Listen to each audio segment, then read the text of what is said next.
Meantime, as we mentioned, retail earnings do kick off next week. Home Depot reporting on Monday. We've got Lowe's and Target on Tuesday. Walmart to follow on Wednesday. That's a big one. Joe Feldman of Telsey Advisory Group joins us now to look ahead to what we can expect. Joe, great to have you with us.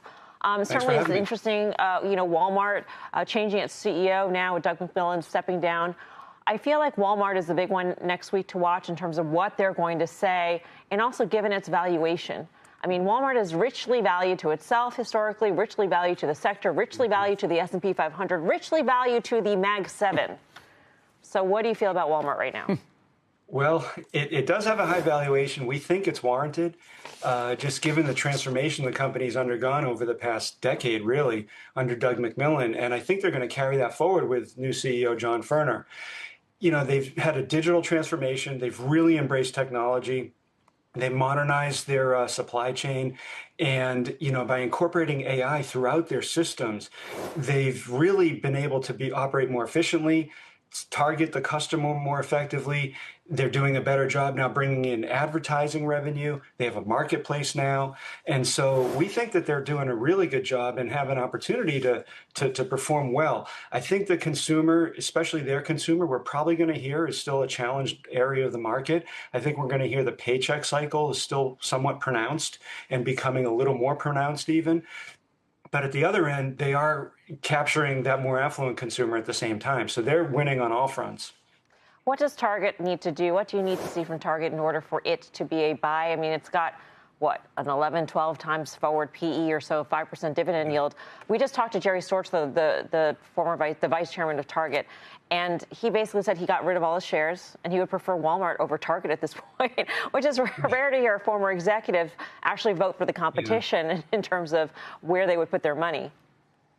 Yeah, listen, the setup here for Target is actually pretty good. We're still neutral on it, but I do think that expectations are quite low. No one's expecting a really strong quarter. We're starting to hear anecdotes that the stores are looking better. We've seen it ourselves. They're ready for the holiday season. Maybe if they're operating a little bit more efficiently and can talk about going forward, having a little bit better trend through the holiday season, that would get people a little more interested. It's still very much a show me story, though, I think, at this point. And the investor community is really split. Some people think, this could go one of two ways, and there's a lot of people thinking it's not going to go the right way.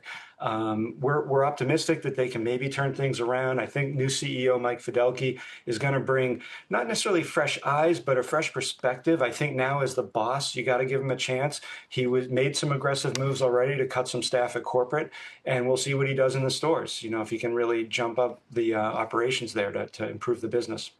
Joe, when you have such a CEO that Walmart had that was a performer, I always look at it as they have everything to lose. So I'll ask the question a different way. Instead of Target, who has everything to gain? Who can capitalize on this shift the most?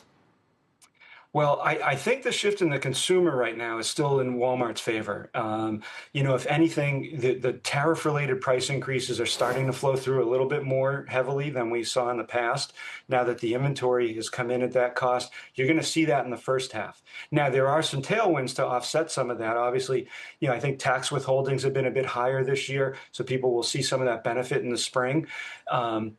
But you're going to see continued pressure on prices. And Walmart is still the best place to go right now to save money and to get the best value for your dollar.